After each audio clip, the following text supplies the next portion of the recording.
Video games are on their way to cable television. Video games are on their way to cable television. What? You know, us gamers are so lucky in the modern age. Today we got things like Xbox Game Pass.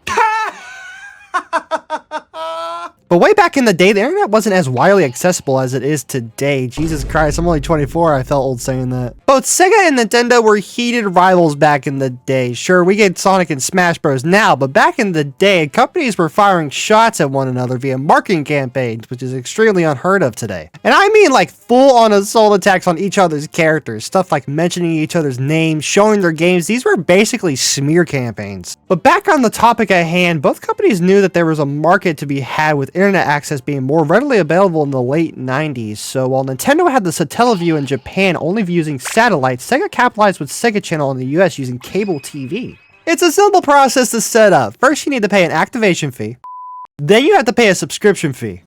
Then you hook up the Sega Channel kit to your Sega Genesis, and there you have it. You can now play the exclusive games that are provided exclusively through Sega Channel. This service got shut down 27 years ago. Yeah, when Sega Channel got shut down, a lot of exclusive content on the service went away with it. Exclusive games like the Flintstones movie game, as well as the well-known Garfield and the Lost Levels. But now, thanks to the non-profit organization, the Video Game History Foundation, we now have access to over 140 games that were featured on Sega Channel. With over 140 games you can try out, obviously there's a lot to check out, so I'll just show you some of the neat stuff. Firstly, you can find a couple of demos showcasing concepts of a Sega Channel web browser, which rendered a website on the side of your cable provider and then tuning out a dog compressed image on your end. Shortly after its full release, Sega put the Genesis version of Sonic 3D Blast onto the service. However, due to limited space, it was separated into two parts. The first part having the first 4 zones, and on completion, players were given a code to input into the second part to continue the game. And finally, probably what everybody cares about the most, we could finally play the full release of Garfield and the Lost Levels. I know my best friend is ecstatic to hear this. Hello? Garfield.